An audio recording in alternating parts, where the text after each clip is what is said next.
Hello, everyone. In this presentation, we will talk about Chapter 3.2, Utility Functions. This is the overview of the presentation.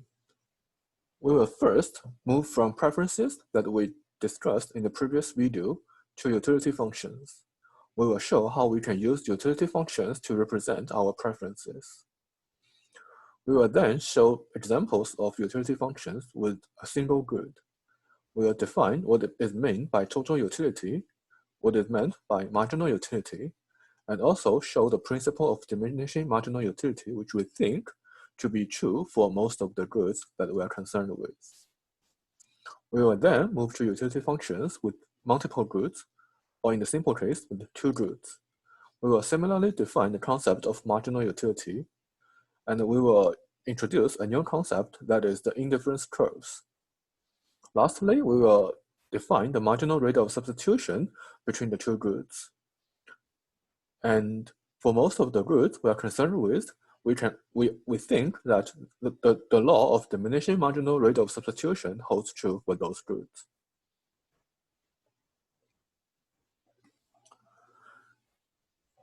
Utility function is basically a function that represents the level of satisfaction that you obtain from different bundles of goods.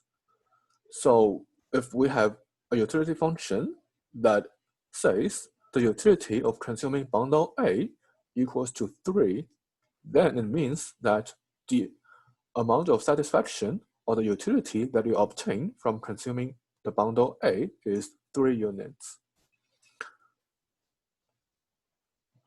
And we say that the utility function represents a consumer's preference when the following statement holds true. Remember in last lecture, we used this curly version of the larger sign to represent prefer. So this part means that this part here means that the bundle A is preferred over bundle B.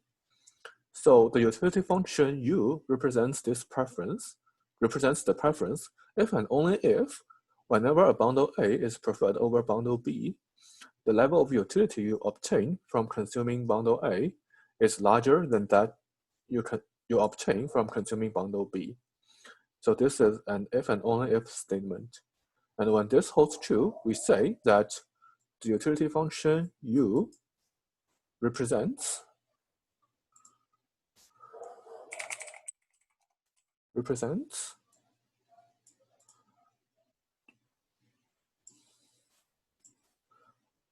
this preference relation. And using the utility function to represent the preference relation allows our analysis to be much easier. But we want to find the optimal bundle, the best choice the consumer can make under certain constraint, which is the constraint optimization problem. And without a utility representation, we can only make pairwise comparisons of different bundles. So we may say, okay, bundle A is better than bundle B, but what about bundle C? Is it better than both bundle A and bundle B? Or is it perhaps worse than bundle A, but better than bundle B? This pairwise comparison is very troublesome to begin with, and it's not very tractable. With the utility function, instead of making all the possible pairwise comparisons between different bundles, we can find the bundle that gives the consumer the highest level of utility, and we know that that bundle will be the most preferred bundle.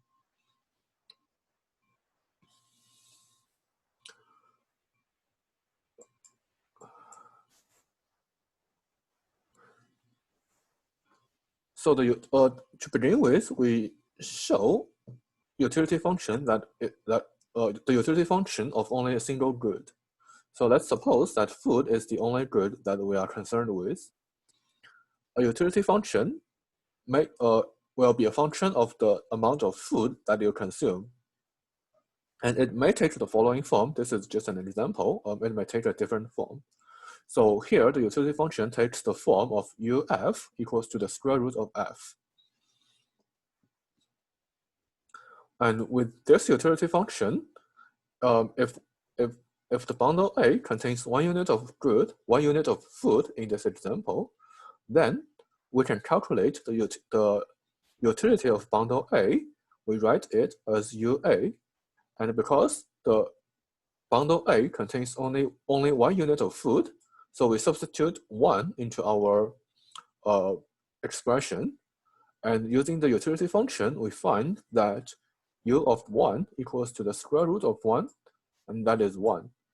So the level of utility the consumer obtains by consuming a bundle A that contains 1 unit of food is 1.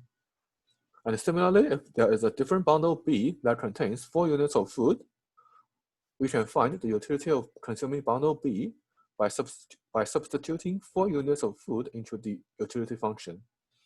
And that is the square root of 4, which equals to 2. So the level of utility of consuming bundle B is 2.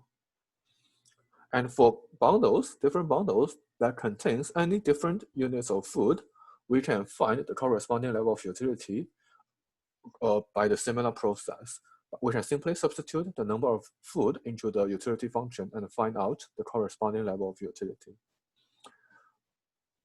We can verify that this utility function satisfies the assumptions that we made in the last lecture, which is completeness, transitivity, and monotonicity.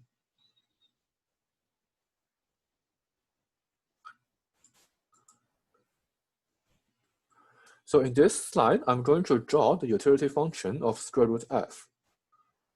I'm going to pick a few points. So we already know that the utility of 1 unit of food is 1, the utility of 4 units of food is 2, and the utility of 9 units of food is 3. To draw the utility function on the horizontal axis, we put the amount of food, and on the vertical axis, we put our utility, which is U of f. And I'm going to mark the ticks here. Let's say this is 1, this is 2, 3, 4, 5, 6, 7, 8, 9, 10. And here, this is 1, this is 2, this is 3, this is 4, this is 5. Well, we won't use more than 5 on the vertical axis. So we already know that when there is 1 unit of food, our level of utility is 1. So the utility function passes through this point. We also know that when we consume 4 units of food, 4, which is over here, our level of utility is 2. So the 2 is over here. This is 2. And when we consume 9 units of food, this is 5, 6, 7, 8, 9. 9 is over here. And our level of utility is 3. So 3 is possibly somewhere here. Well, this isn't very obvious with only 3 points. You can try yourself by plugging into more values. And I know that the shape of this utility function looks something like this. It is not a straight line, but it is concave. And it is becoming flatter and flatter as the value of f becomes larger. So basically, this is the utility. This is what the utility function looks like for u of f that equals to the square root of f.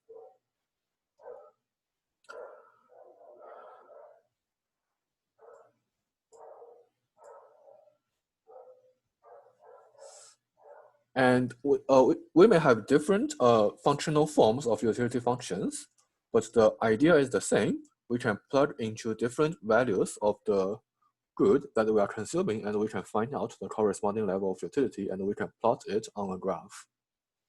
Now let's move to the marginal utility. We are not only interested in what the total utility is if we consume certain amount of good. We are also interested in knowing what is the change or what is the increase in the level of satisfaction, or what is the increase in the level of utility in response to a change in the amount of the good that we consume. So here we are interested in knowing the rate of the delta U divided by delta F. And this is the definition of marginal utility, which is MUF equals to delta U divided by delta F. We can find this value mathematically by taking the derivative of the utility functions. So it is often written as this expression. So this du divided by df is the derivative of the utility function with respect to f. And on the graph, this is the slope of the total utility curve.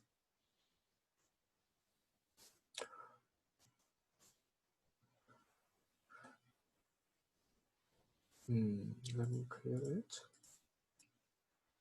So here is an example of taking derivatives. So when we have a utility function that is of this form, when uf equals to a times f to the power of b, well, a and b are some constant that is not zero, then its derivative, or you can memorize this as a formula.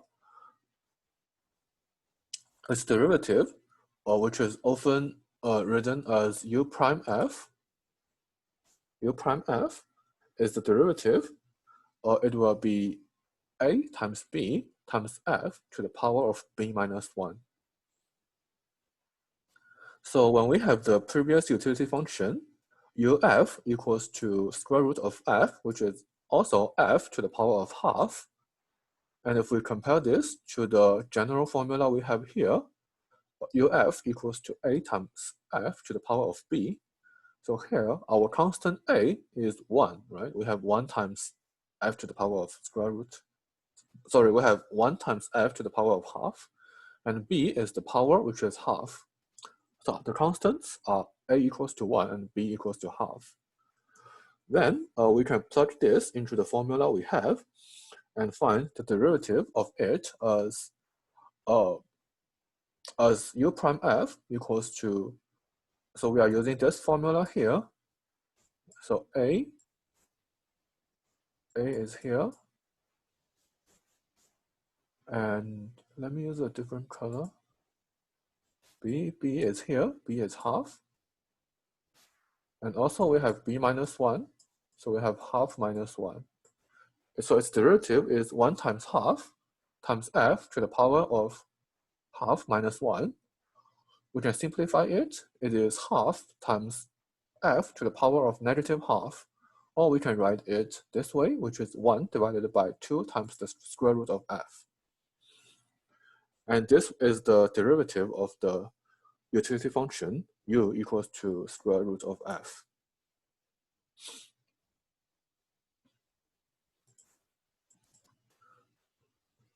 Now, in this slide, I'm going to draw the utility function as well as its derivative.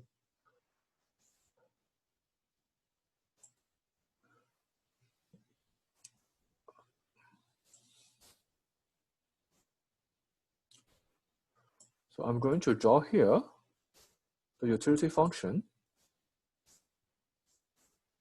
which I did in the previous slide, in several slides ago. And we know that it is something, it looks something like this. And its derivative, I'm going to draw in a different color. So let me pick this one. No.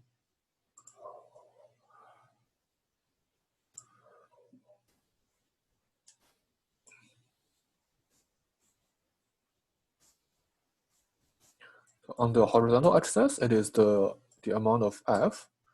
And on the vertical axis, instead of uf, we have u prime f.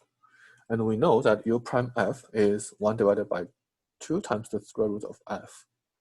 Now let's see, if f is very, very small.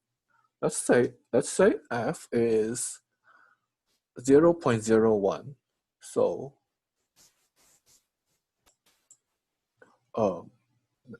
wait, let me type.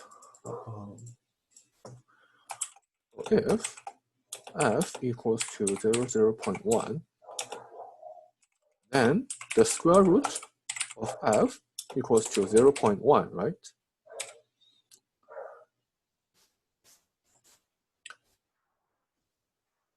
And the derivative of our utility function, which is u prime f, will equal to 1 divided by 2 times 0.1.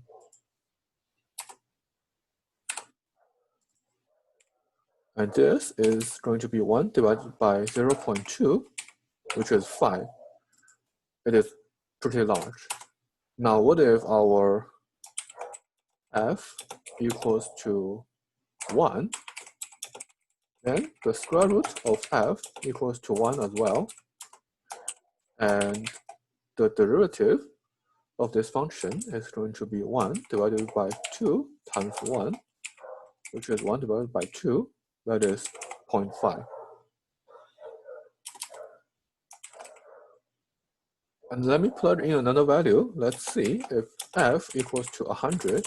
Okay, not 100, but say 16.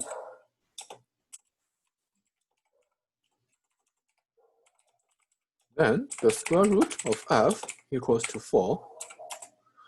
And our derivative will equal to, sorry, I'm missing an equal sign here. Then the derivative will equals to 1 divided by 2 times 4. That is 1 divided by 8. And this is even smaller. It's only 0.125.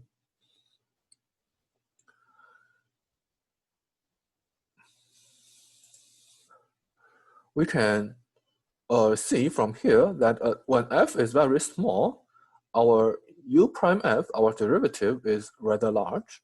And when the value of f becomes larger and larger, the derivative becomes smaller and smaller. So we can similarly draw this relationship here, and it looks something like this.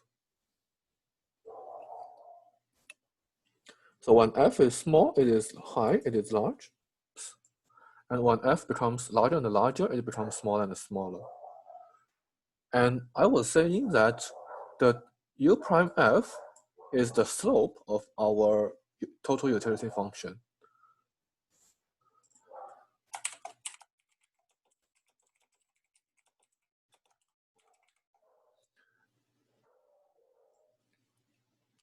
And we can see that when we are looking at this total utility function at very small, at points where f is very small, the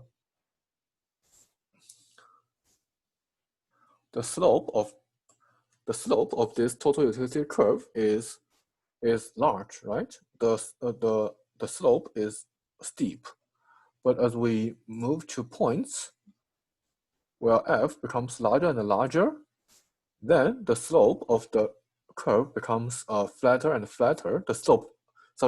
Then the total utility curve becomes flatter and flatter, and the slope of it becomes smaller and smaller. So if we look at and if we look at points over here, it becomes even flatter and flatter. So the flatter the utility curve, the smaller the slope of it, and that's reflected by the smaller u prime f over here, down here.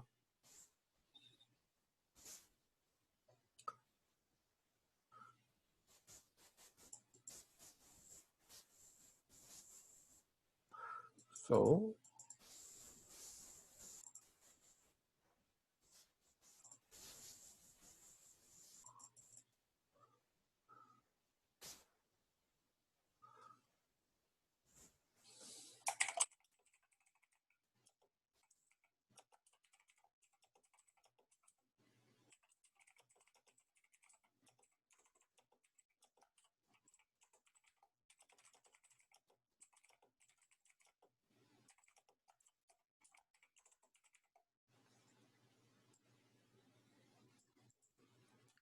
right? Because U prime f is the slope of UF. So when UF becomes flatter and flatter, the derivative of it, or the marginal utility of it, becomes smaller and smaller.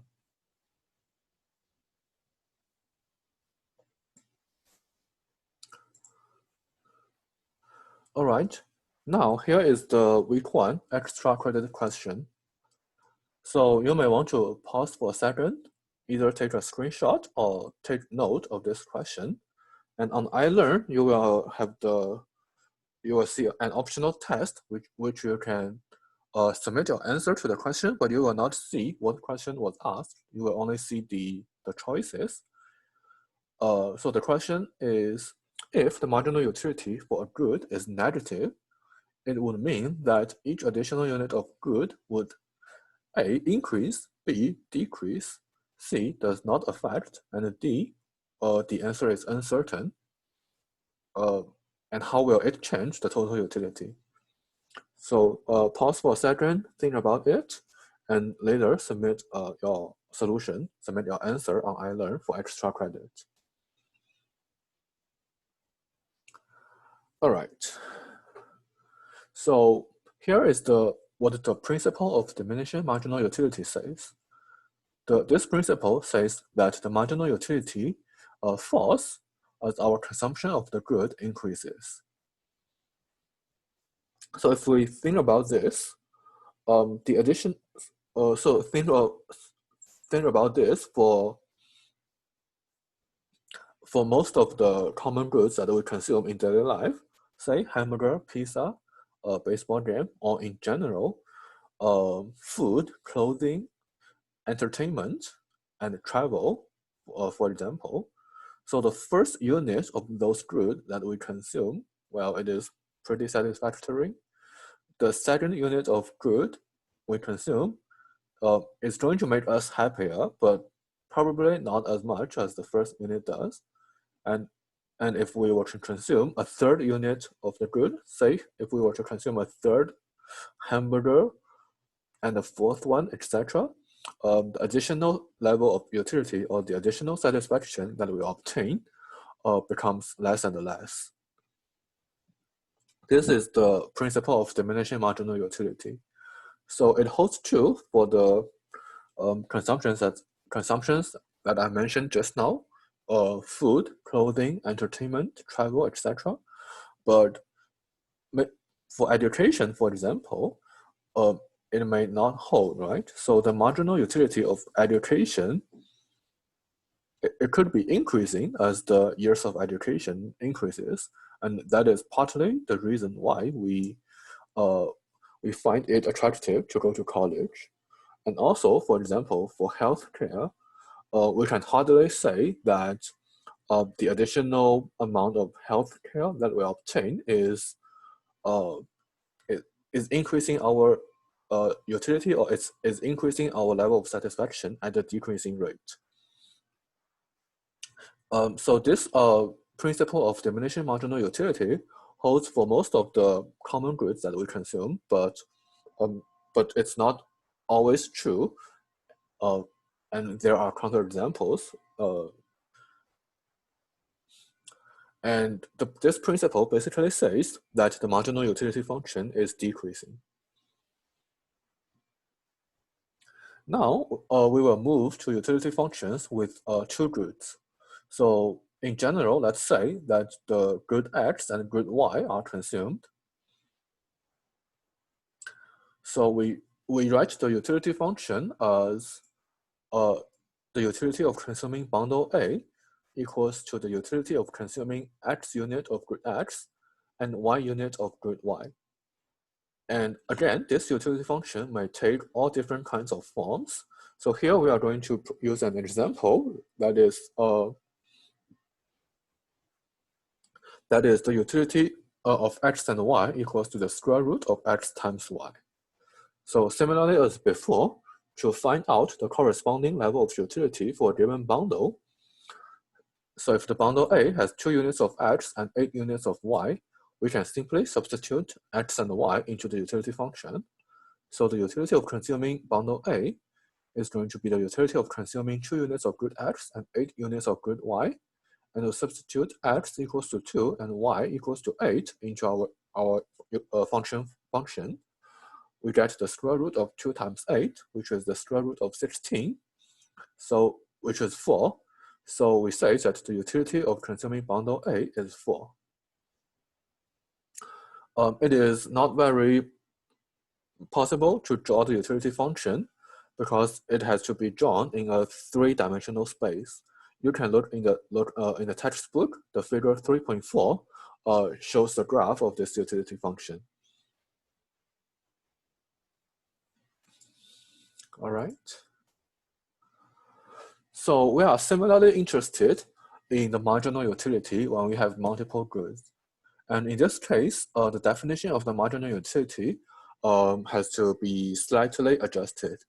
So we are similarly interested in knowing how the level of utility will increase the delta, which is delta U, in response to a change in the number of good X that we consume, which is delta X. And note that we are going to hold the consumption of the other good, which is Y, constant. So it's not as interesting to know when both goods are changing. So to write this in expression, the marginal utility of good X is defined as the change in utility, the change in the level of utility divided by the change in the amount of good X. And this vertical line here means conditional. It's a conditioning, it's a sign of conditioning. So we are conditional on that we are holding the consumption of good Y constant. So to calculate this mathematically, we are going to take partial derivative of a utility function. So the partial derivative is written as MUX equals to this sign, so which is I usually write it this way. So this is the partial derivative of utility function U with respect to X. So we were to read this. This is the partial derivative of the utility function X with X.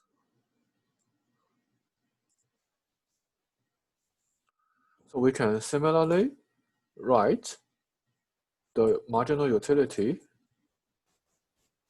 of good Y, that is going to be the partial derivative of the utility function with respect to Y, right? All right.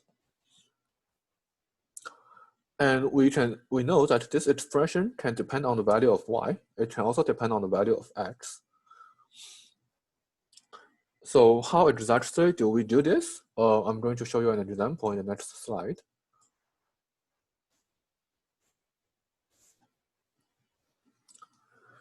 So to take a partial derivative, we are basically going to treat the other variable as a constant. So,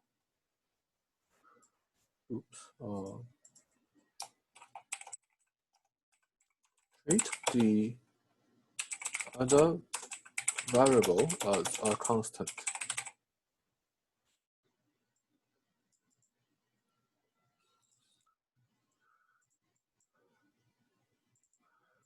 So here we are taking the derivative, taking a partial derivative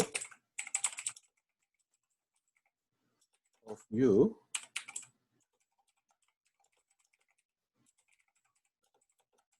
with respect to X.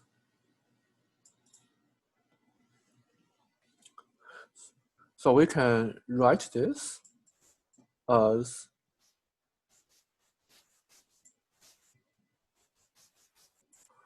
so we are going to treat Y as a constant. So the other variable here is Y, right? So we can write this as the square root of Y times the square root of X. And we are going to differentiate with respect to X. Now remember that if we have a function U of X that equals to A times X to the power of B. And we did a few slides ago. You can go back and see the derivative of this function is A times B times X to the power of B minus 1. Now here, we are treating our y as a constant. So basically, square root of y is a constant. We can write our utility function, change it a little bit. It is the square root of y times x to the power of half. All right. So the square root of y is a constant, so it is our a. This half here is our b, right? We have transformed our utility function to something like a times x to the power of b. And to take the partial derivative, we can apply the rule we have over here. So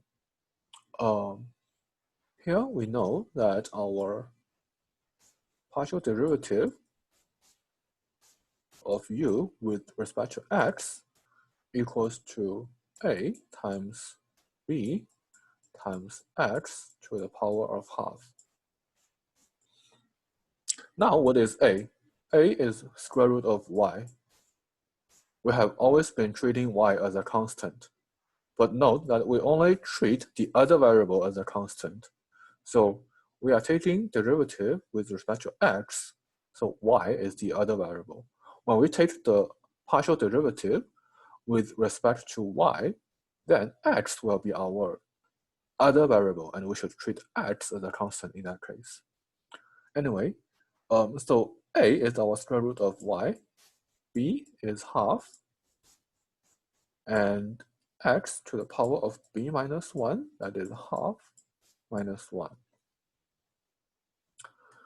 We can again simplify this expression. This can be written as half times the square root of y divided by x. So this is the marginal utility of grid x, which is this expression. And we can see it depends on both x and y. Now I will save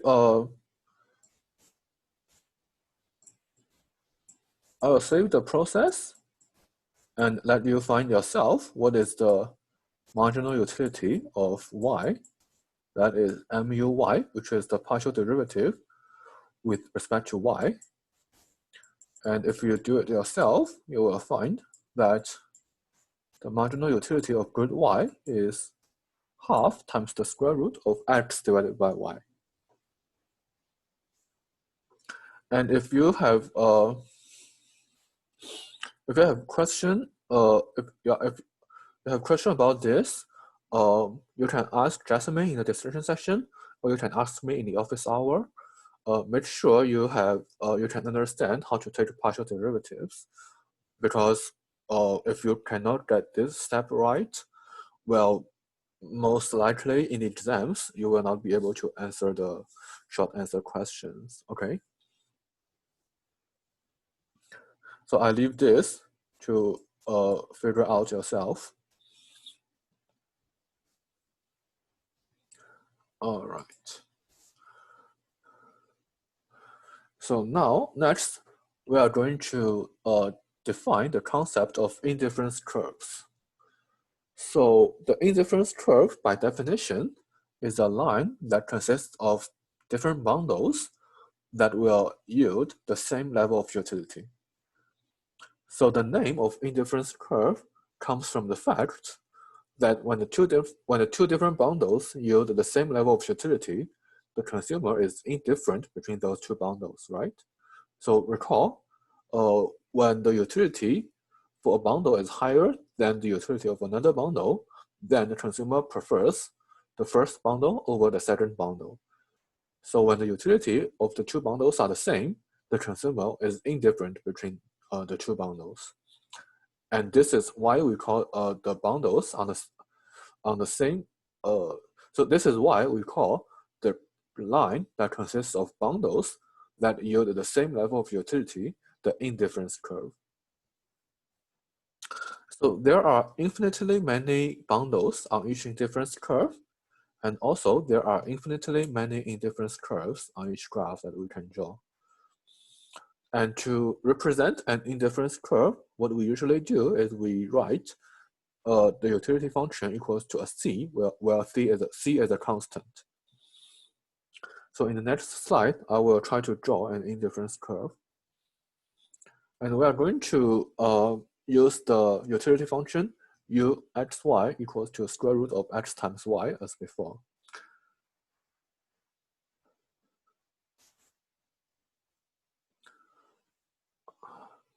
So first, let's draw u equals to 1, which is basically the square root of x times y equals to 1, right? So to draw indifference curves, on the horizontal axis, it is grid x, and on the vertical axis, it is the amount of grid y that we consume. So every point on this graph is a consumption bundle. So looking at this point,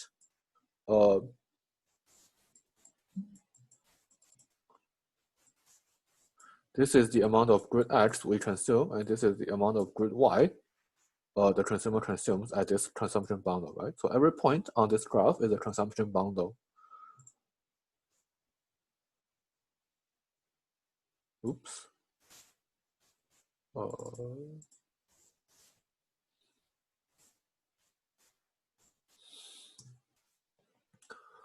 So the graph. So let's find a few points that satisfy this equation. So it's pretty obvious that x equals to 1, y equals to 1 satisfy this expression. And well, x equals to half, y equals to 2 also satisfy this expression. So it's x equals to 2 and y equals to half. And similarly, when x equals to a third and when y equals to 3, x times y is 1, so the square root of x times y is also 1. We can find a whole bunch of such points. And if we connect all those points, so let's say this point is 1, and this point is 1. This is 1, 1, and we know that 1, 1 is on this indifference curve. So all those consumption bundles gives the same level of utility, that is u equals to 1. And I'm going to connect all those points. And I know that the indifference curve looks something like this. You can try yourself to mark a few more points on the graph and connect those points. You will see that the indifference curve looks something like this. It's not very well drawn here. Oops. It does not touch the x-axis. So it will look something like this. Now next, let's see what does the indifference curve of u equals to 2 look like. So we know,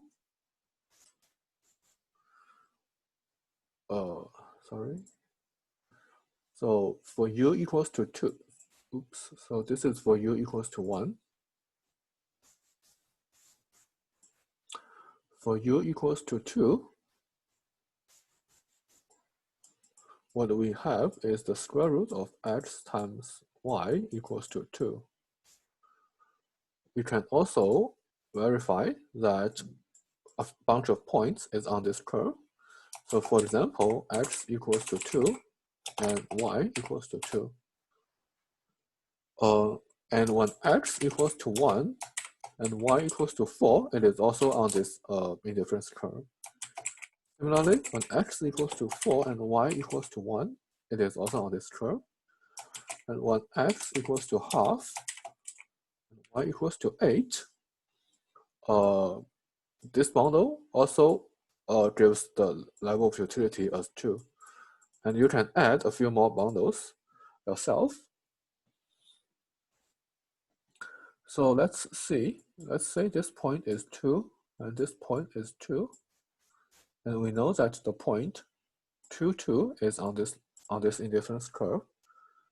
And if we plot a few more points and connect all those points, the indifference curve will look something like this.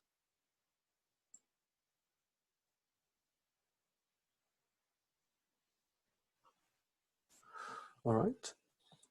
So here, the one we drawn here is the indifference curve for utility equals to 1. The second one we draw is the indifference curve for utility u equals to 2. We can do a third one, that is u equals to 3 using another color.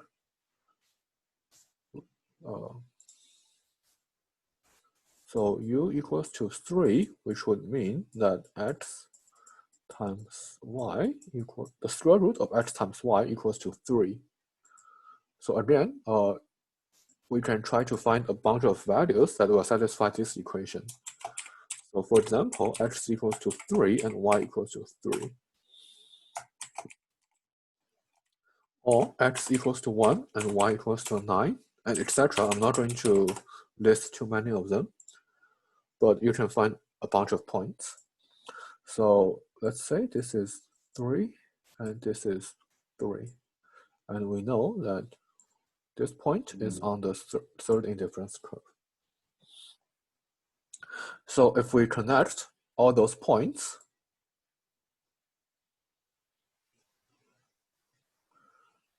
it will look something like this. So this is the indifference curve for u equals to 3. Now, on each indifference curve, there are infinitely many points, right?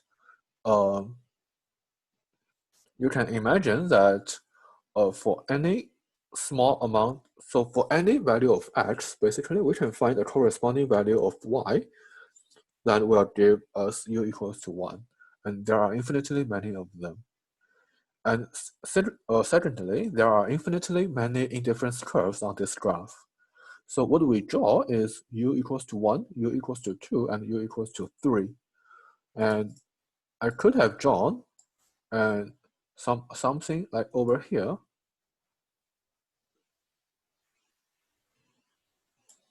So I can draw, I'm sure there are indifference curves in between that might represent, for example, u equals to 1.5 by this orange line. And we can also find the indifference curve for u equals to 1.25, for u equals to 1.1, for u equals to 1.01, etc. There are infinitely many numbers. We can draw the corresponding infinitely many indifference curves on this graph. All right. So this is a pretty important concept, the indifference curves. If you are confused, go through this a few more times and make sure you understand what is meant by an indifference curve, how we can draw it on the graph, and how each point on the graph, if they are on the same indifference curve, what do they mean? And we can also observe that as we move away from the origin, so the closer the indifference curve is to the origin, the lower the level of utility it provides. And the further away the indifference curve is to the origin, the higher the level of utility it yields.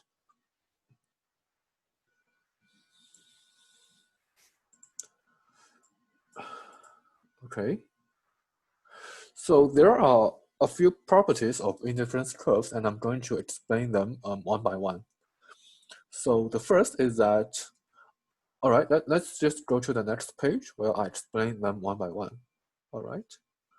So the first one says that the indifference curves will have negative slopes.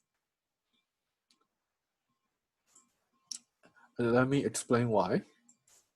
So suppose, let's look at a single point on the indifference curve.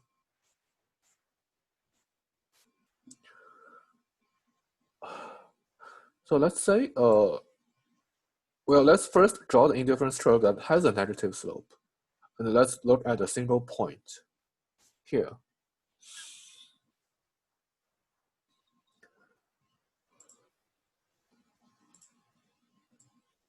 Now, for any point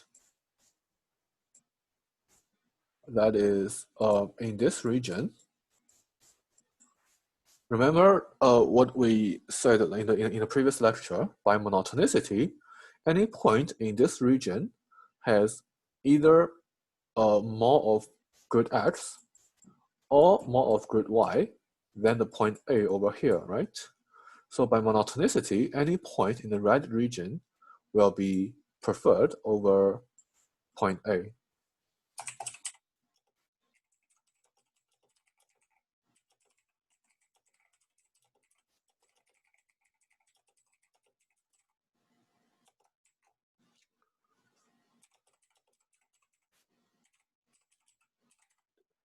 This is a result of monotonicity.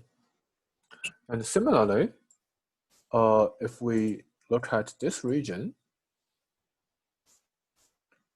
which is the green shaded area,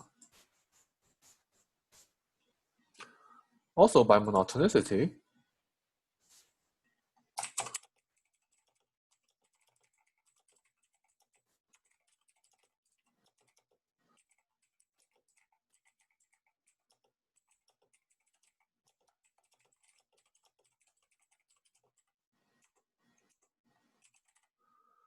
so any point in the green shaded area is going to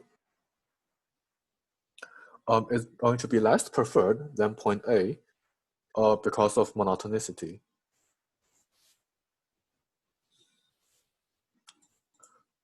Also by monotonicity, because any point in the green shaded area is going to have either grid X or grid Y that is strictly less than point A has. So we argue that the bundles that is indifferent to point A can only lie on either of these two regions. So the bundle that is indifferent to point A can only lie in the orange shaded area. But you may wonder that, well, what if the indifference curve looks something like this? So instead of the blue line that we have just drawn, what if the indifference curve looks something like this? So there is a part of it that is strange and weird. It is, well, downward sloping at point A, but at some portion of it, it is upward sloping. So we made our arguments based on point A, but I didn't choose point A as any special point, right? So point A can be any point on the indifference curve. So we can extend our analysis to another point here that is, say, this point B. So if the indifference curve were to look like this, it will violate monotonicity because for point B, what holds for point A should also hold for point B. That is saying that, let me erase something here.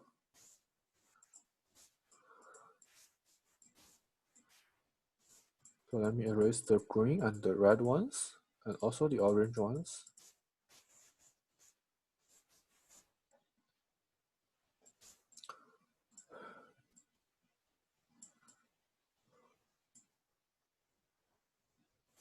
So any point in the red shaded area is going to be weakly preferred over, instead of point A, point B here.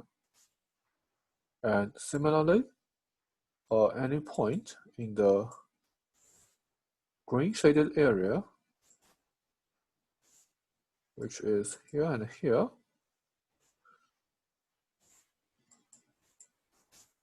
this green shaded area, they must also be they also must be less preferred over point B, right? For the same argument we made for point A, so that the indifference curve, this small portion of it, cannot lie here. It is going to violate the monotonicity. So this is why when we have monotonicity, the indifference curves must have a negative slope.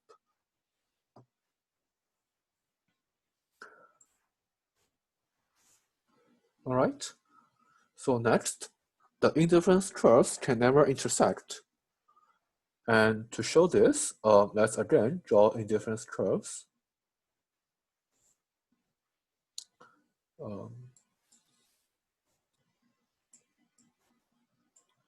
So I have this,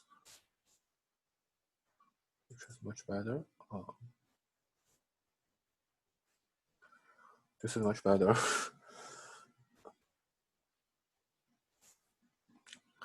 So let's suppose that two indifference curves intersect. So let this be one, let the green one, sorry, let the red one be one indifference curve, and let the green one be another indifference curve, and they intersect with each other. So what contradiction or what trouble may this imply? Let's look at a few points. So let's look at this point. The point where they intersect is point A. Let's look at this point, which is on the green indifference curve. Let's call this point B. And another point that is over here.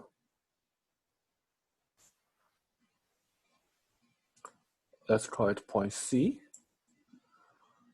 A point that is here, let's call it point D. And another point that is over here, let's call it point E. And I'm going to describe the problem this has caused. So if we look at point B and point C, because at point B, we are consuming more of group X and more of group Y. So I should have drawn here X, and this is Y.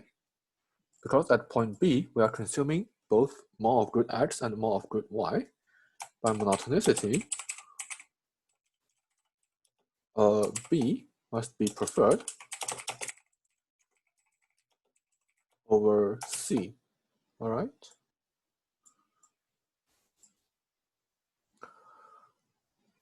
Now, similarly, by monotonicity, at point E, we are consuming more of group X and more of group Y, so E must be preferred over D. Also by monotonicity,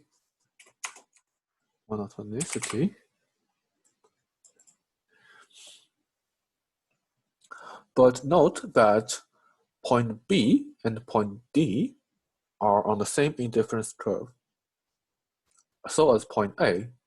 So we must have that the utility of B is the same as the utility of A, that is the same as the utility of D.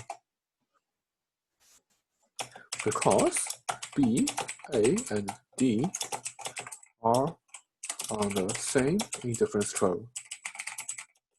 Remember the definition of indifference. Remember the definition of indifference curves. Indifference curve is a collection of bundles that gives you the same level of utility. So, because those points are on the same indifference curve, they must give you the same level of utility, right? And similarly, the utility of C is the same as the utility of the utility of A, that is the same as the utility of E, because C, the point C, point A, and point D are on the same indifference curve.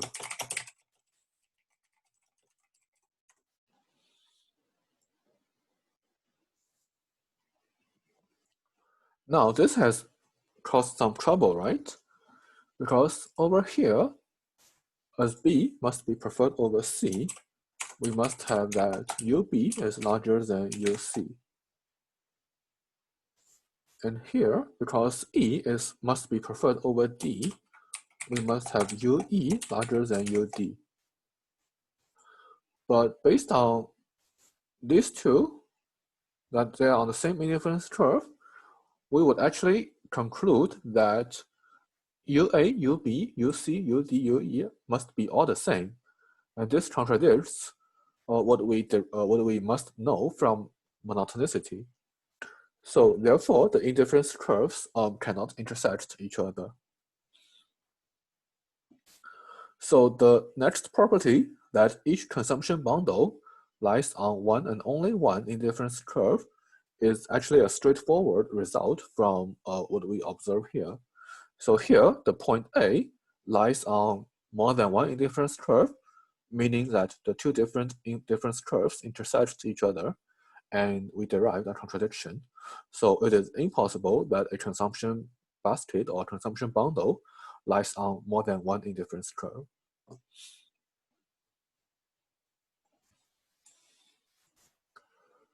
So the last property of indifference curves is that indifference curves are not thick. So this is quite straightforward.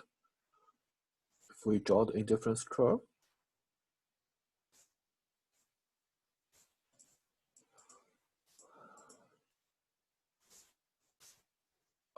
this is a good one.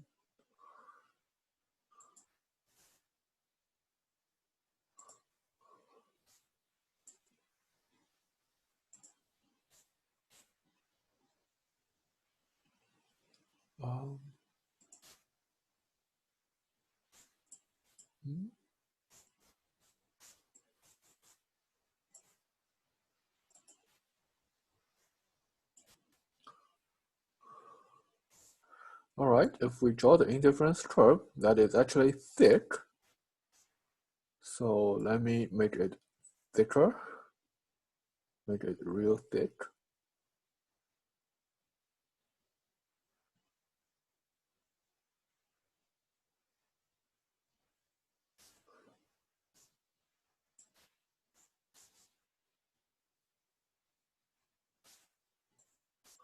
All right, I've made it kind of thick already. So what problem it causes is quite obvious. We can find a point. So if this indifference curve is thick, we can find 2 points that is on the same indifference curve, point A and point B.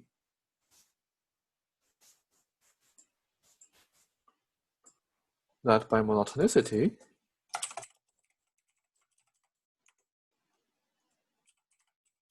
we must have that B is preferred over A, but they are on the same indifference curve, which would mean that B is indifferent from A, and this already causes a contradiction. So the indifference curves cannot be thick for this reason. As a matter of fact, they are of zero width. They are infinitely thin. They are as thin as you can possibly imagine.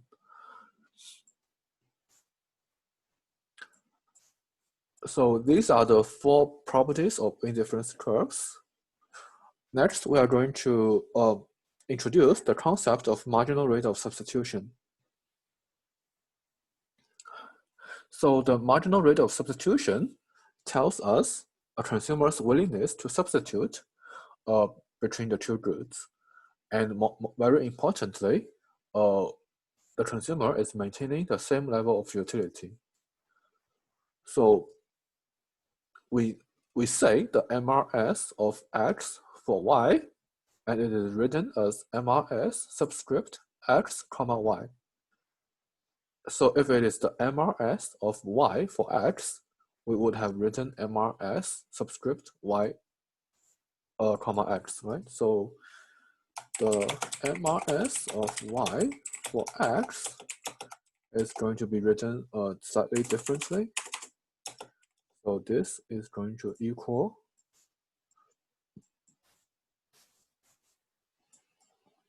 the MRS subscript y comma x, and it is going to just invert everything. So instead of the delta y divided by delta x, it is going to be the delta x divided by delta 1.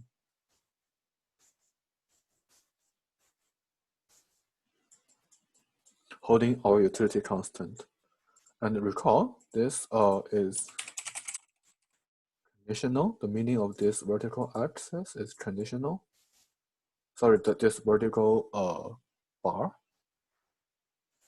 over here, it means conditional. So the MRS is the ratio, the rate of change in y divided by change in x, holding our level of utility constant. So we can also describe it in words that it is the amount of grid y that the consumer would be willing to give up to obtain 1 unit of grid x holding the utility constant. So the MRS also depends on which point we look at. It is different at different points. So to show the to give an example of the marginal rate of substitution, let's again suppose that we have a utility function u equals to the square root of x times y. And we want to find the marginal rate of substitution of x for y at the point where x equals to 2 and y equals to 8. All right, we want to find this MRS. So to do so, we can first find the consumer's utility at this point. So her utility at this point is going to,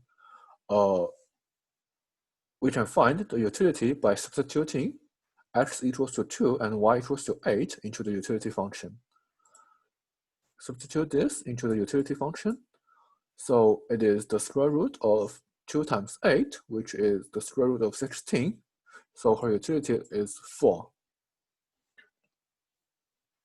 So we are basically asking how many units of grid y is the consumer willing to give up to obtain a unit of grid x. Now we can look at different points. So if we look at another point that is x equals to 8 and y equals to 2, this will give her the same level of utility of 4. Oh, sorry, here is a typo on the slides.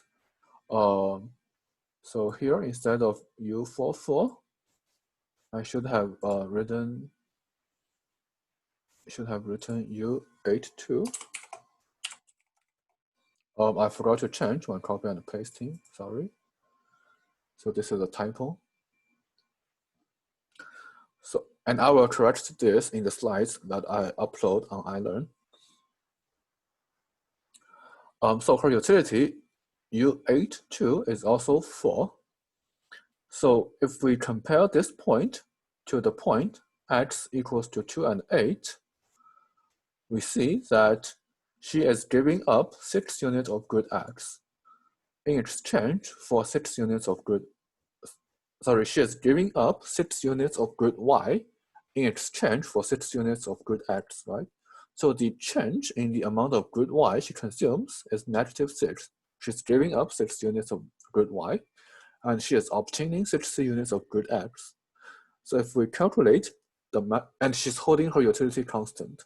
So if we calculate the MRS using this point, so by using this point, I mean by looking at the point here, we will find that her MRS at this point is approximately, so I will explain later why this is an approximation. So it is approximately the ratio of delta y divided by delta x, and I didn't say, but we are holding the utility constant. This is -6 divided by 6, which is -1. So her marginal rate of substitution of x for y is -1.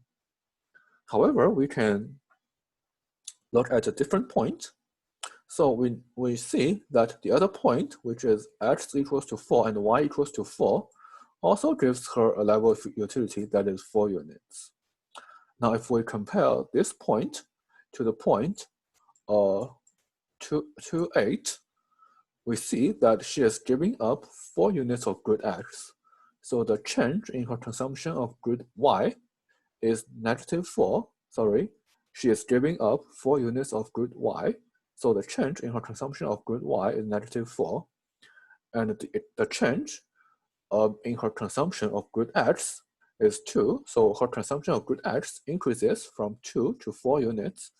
Delta X is 2. If we look at this point, her marginal rate of substitution at the point is approximately, this is also an approximation. So none of the MRS we find using this method is exact, it is precise. Those are all approximations.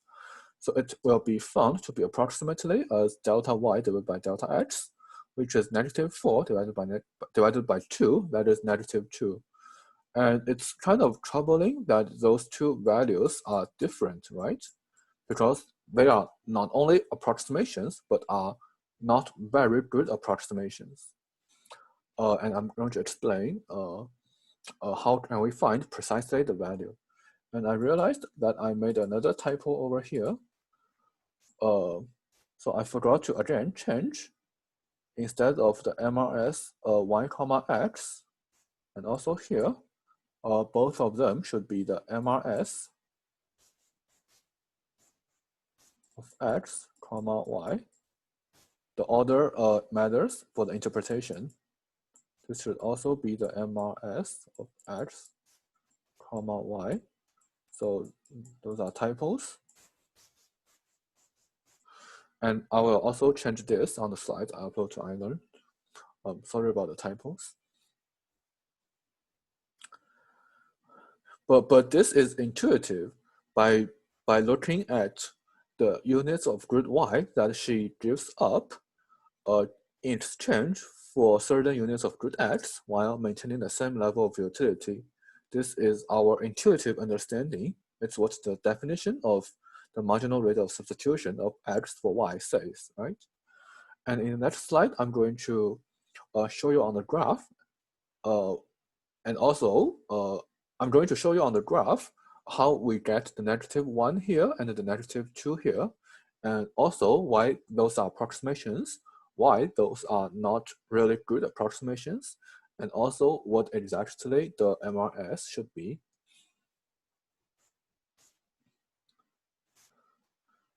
All right. So we are going to graph the MRS for this utility function, and I should have put here at point x, y equals to 2 and 8.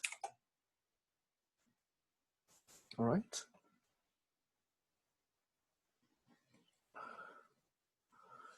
So similarly, we are going to first draw the indifference curve.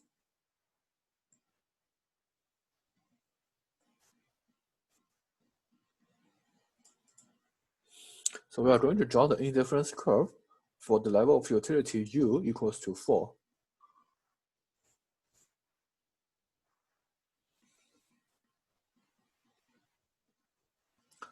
And we know that to find U equals to 4, we know we're going to find a few points. We know that x equals to 2, y equals to 8. X equals to 4, y equals to 4. X equals to 8, y equals to 2. Are on the same indifference curve.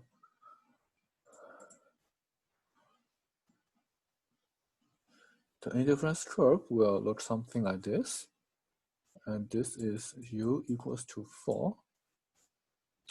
So let's say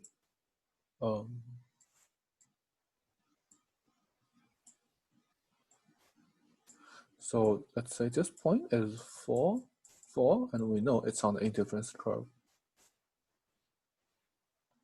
What we want to find is when x equals to 2 and y equals to 8,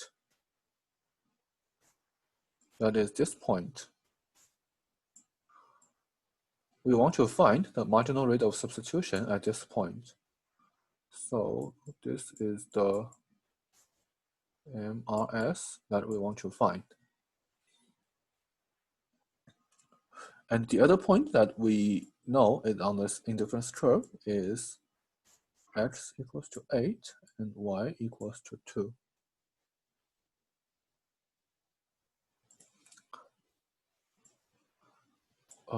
Let me use a different color.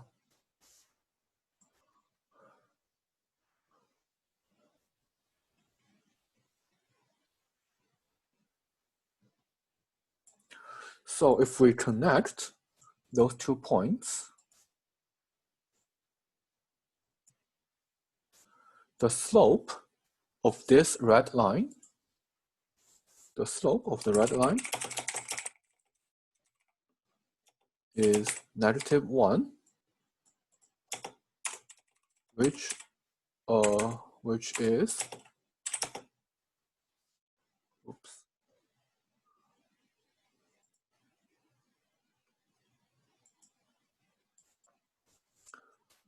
The slope of this red line is -1, which is the delta y divided by delta x. So, which is the delta y divided by delta x, holding our utility constant.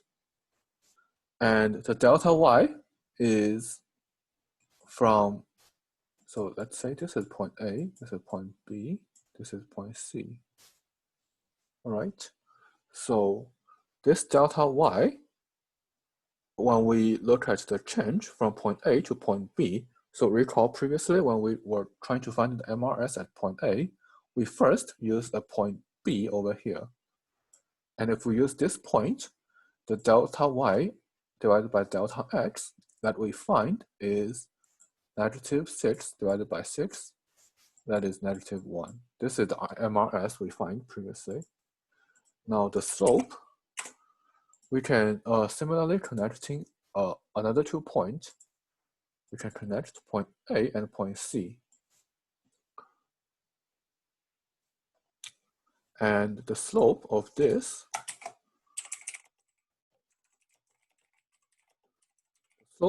orange line is -2, which is -4 divided by 2.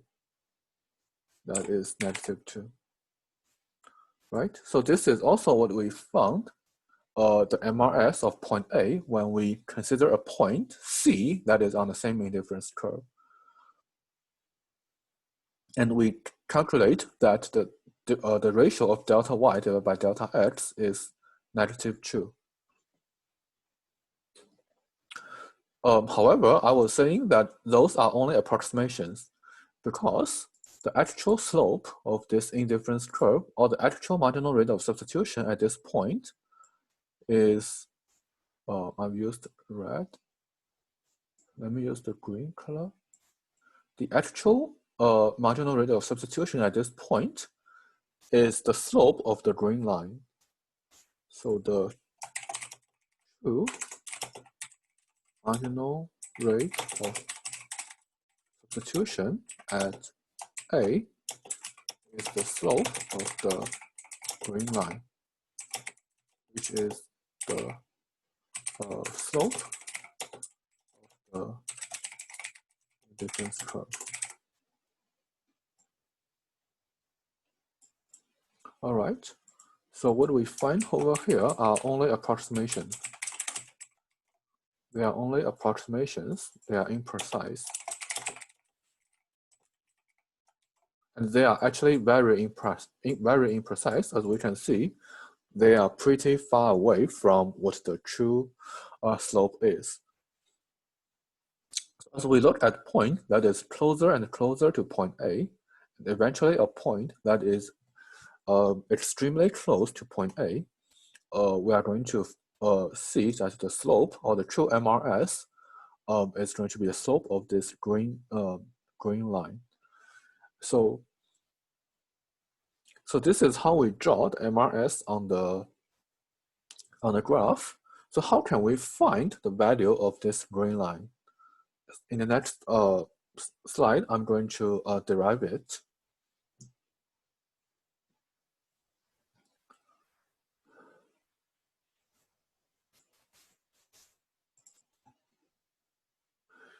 So to derive, let's suppose that the consumer gives up delta y units of grid y and obtains delta x units of grid x, and her level of utility is still constant.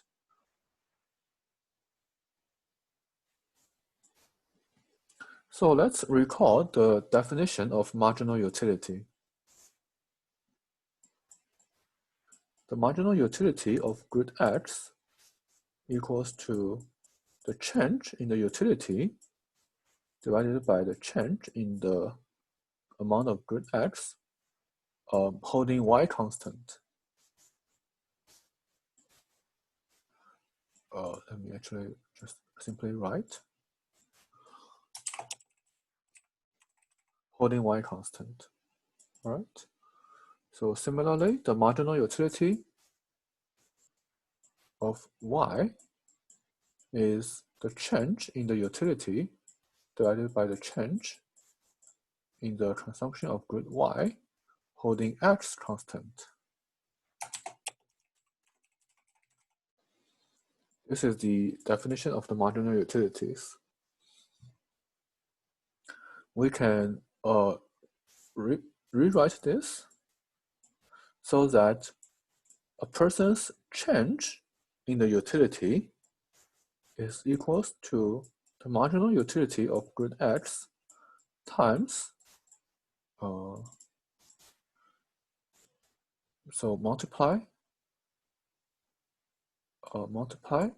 by the change in the amount of grid x. And we say that this is the change in the utility caused by grid x. So also we have to hold y constant, but I'm leaving it out here for the moment, and I'll explain why. So similarly, the change in the level of utility caused by change in the consumption of grid y is going to be the marginal utility of grid y times the change in the amount of grid y, right? I'm just rewriting the equations.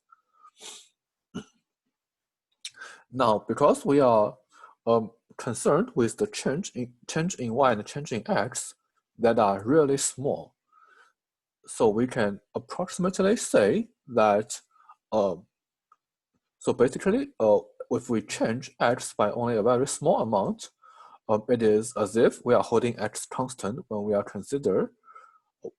concerned with the change in the utility caused by the change in the amount of grid y.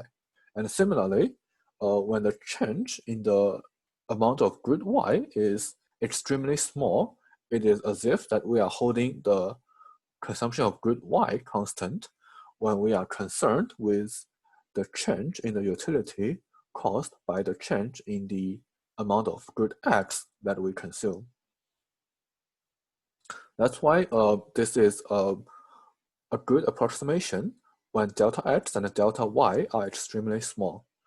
So the change in the level of utility is going to be the total change in the utility caused by x and the change in the utility caused by y, right? And we can write it as MUX times delta x plus MUY times delta y. Now, for the marginal rate of substitution, we are concerned that the person is holding the level of utility constant.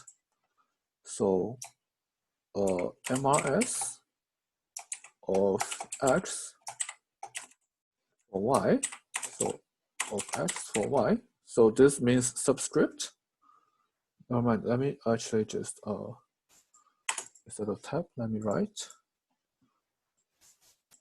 So MRS of X for Y by definition is the ratio of the change in Y to change in X holding U constant.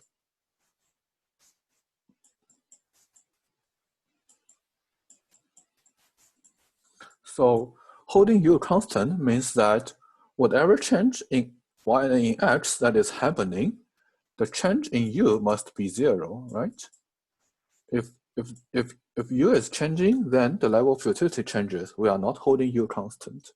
By holding U constant, it means that delta U has to be 0. So this equation over here, this equation implies that 0 equals to mu x times delta x plus mu y times delta y. And we can rearrange this equation so that delta y divided by delta x equals to the negative of mu x divided by mu y. So this is how we can find precisely the marginal rate of substitution. Remember, on the left-hand side, this is the definition of our marginal rate of substitution, and we have already used the condition that we are holding utility constant. So the negative of the negative value of the ratio of the marginal utility of grid X to the marginal utility of grid Y is our marginal rate of substitution of grid X for grid Y. This is how we can eventually calculate the marginal rate of substitution. Now, in the previous example, when U equals the square root of X and Y, and we want to find the MRS of X for Y at point XY equals to 2 and 8. This was the question we had in hand previously, right? So I first used the definition and find an approximation as an answer that is intuitive. I then draw it on the graph, showing what it represents on the graph. And now here we are eventually able to actually calculate it after we derive the formula. So, well, to find the marginal utilities of grid X and the marginal utility of grid Y, it will involve using partial derivatives. And let me actually erase many of the stuff so that I can have some more space.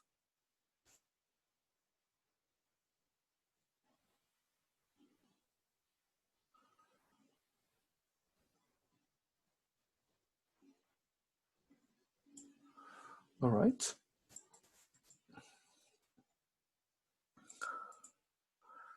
So I think probably typing would be better. So the marginal utility of X is going to be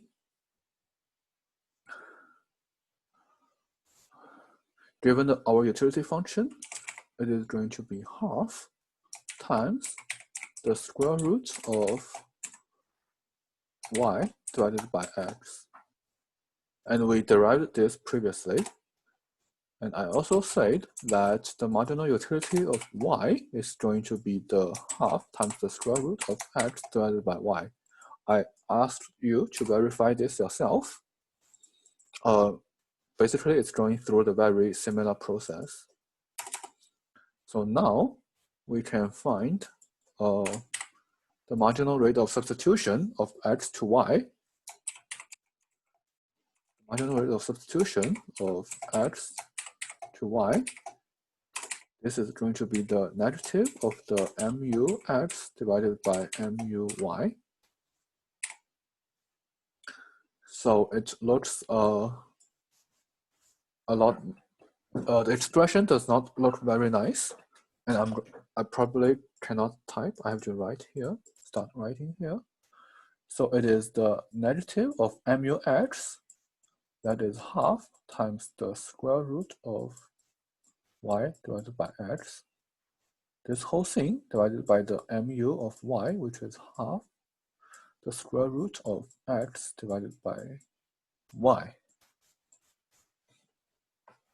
So the half will cancel out. This will cancel out. And we can simplify the expression. We will find that the MRS eventually equals to the negative of, and there's no square root, the negative of y divided by x. We will find that this is eventually the expression of our MRS. So at point x, y equals to 2, 8,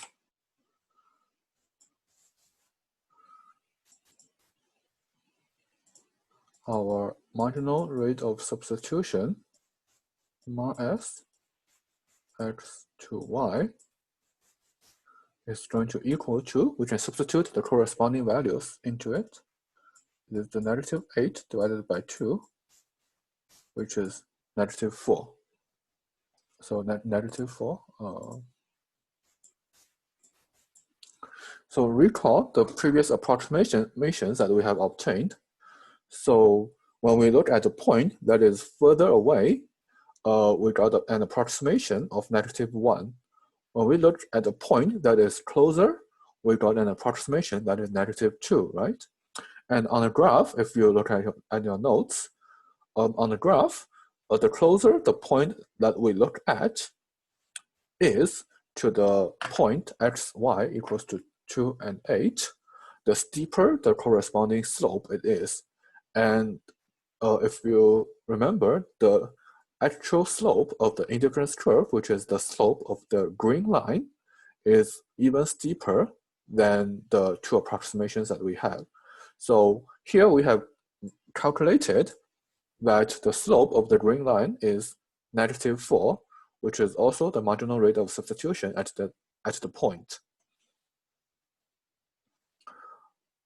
All right, so this is an example of, well, I mean, the formula we derived over here, the formula in the red box is a general formula that holds true for different kinds of utility functions. And when we have this specific example, we can plug in the corresponding expressions and the corresponding expressions over here and the corresponding values, and we can calculate a numerical result, what the MRS is at a certain point. So in exams, you will be asked to find the MRS of potentially different utility functions, and you do not need to derive how we find this formula over here, but you will be expected to know how to find the MRS when you are given a different utility function.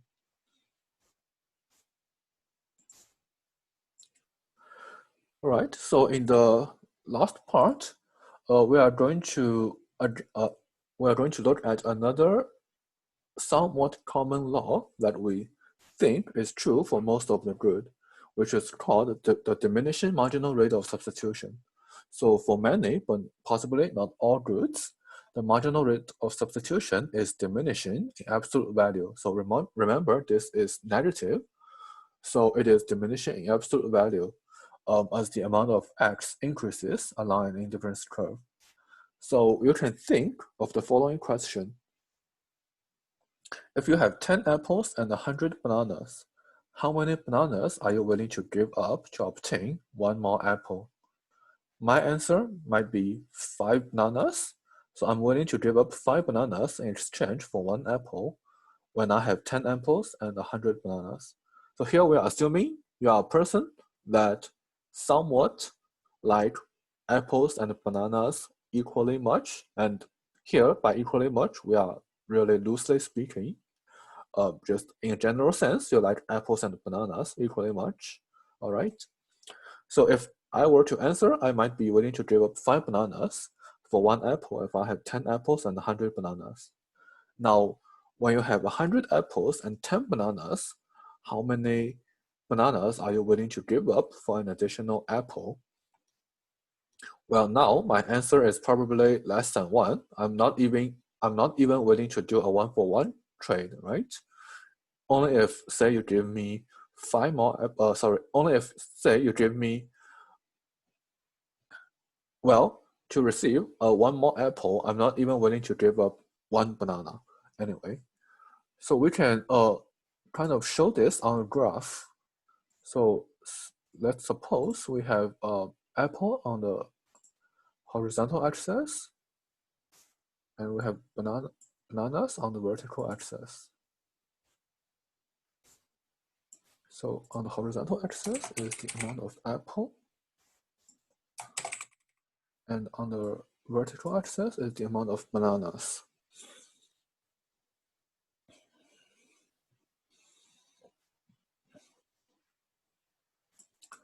So the fact, let's also mark those 2 points. So when you have 100 apples and 10 bananas, it's somewhere here. This is point B. And when you have 10 apples and 100 bananas, it's somewhere here. This is point A.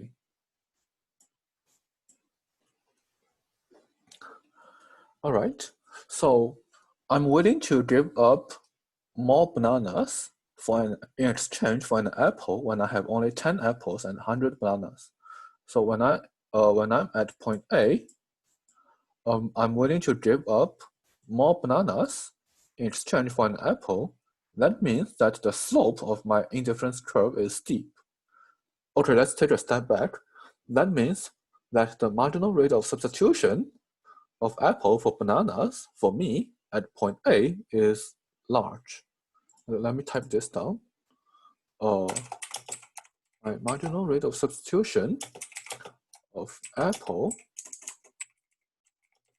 for bananas at point A is large, right? I'm willing to give up 5 or perhaps even 10 units of bananas in exchange for apple.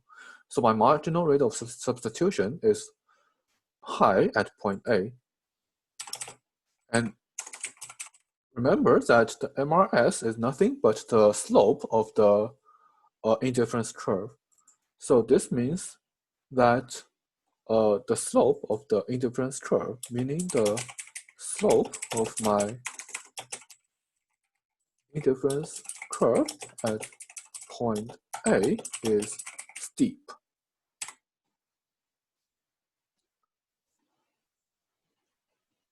All right.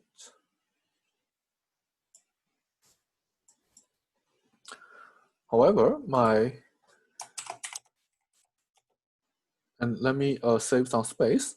My MRS at point B is small, right? I'm not even willing to give up 1 unit of banana in exchange for an apple. So at point B, my MRS is really small. This means that the slope of my indifference curve at point B is flat. Well, sorry, meaning the indifference curve is flat, not the slope is flat. All right, meaning the indifference curve at point B is flat. So here it's not the slope of, but just the indifference curve is steep. My indifference curve is flat. And if the indifference curve is steep, it is likely to be, well, this is something that is steep, right? And if the indifference curve is flat, then its slope might look something like this. And well, this relationship not only holds for those 2 points, but holds for all those points in between, right? So for all those points in between, the slopes may probably look something like this. If I keep drawing more and more of them. So the steep of the indifference curves becomes becomes flatter and flatter as the number of apple that we are consuming increases. So eventually the indifference curve is going to look like it's not well drawn, but I think you can get the idea. Eventually the indifference curve will look something like this. That is the shape that we have been always drawing so far. So therefore, with this diminishing marginal rate of substitution, the indifference curves will be bowed in towards the origin.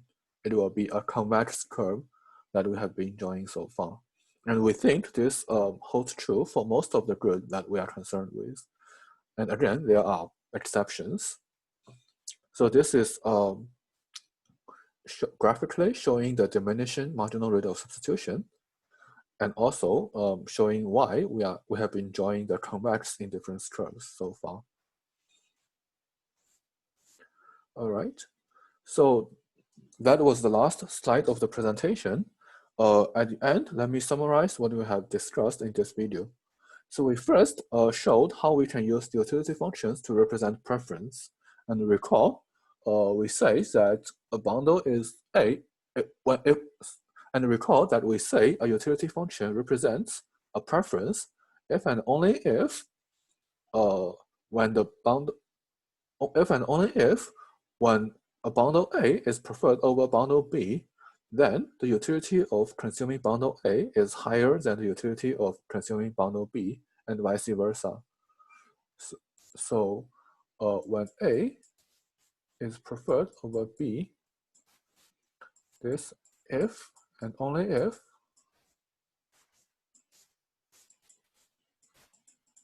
and only if our utility of consuming bundle A is larger than our utility of consuming bundle B. This is when a utility function can represent our preference.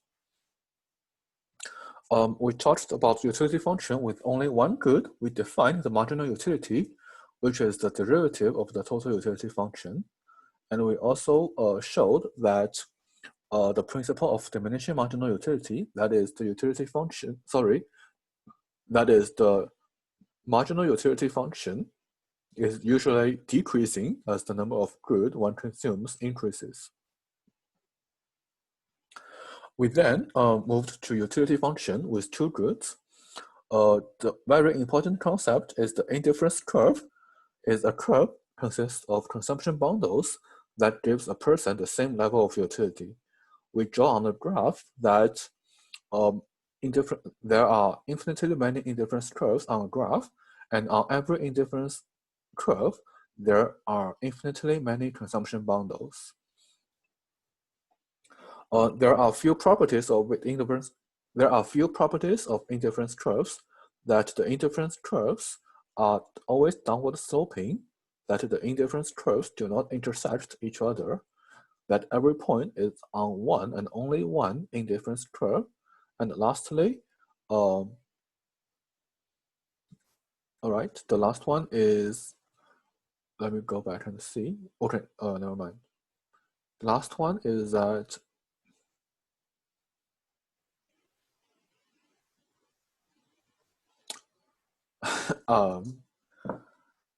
and last one, yeah, I couldn't remember.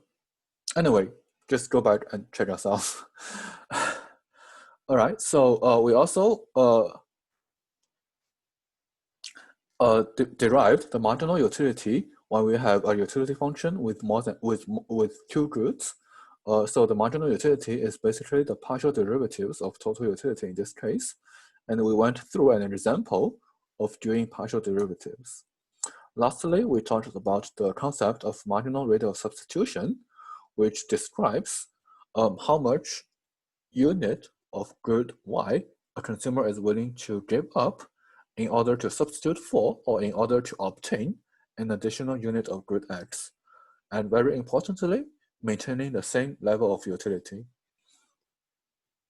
We derived, we showed graphically that the MRS is the slope of the indifference curve, and we derived mathematically that the MRS equals to the negative of the ratio of the marginal utility of X divided by the marginal utility of Y.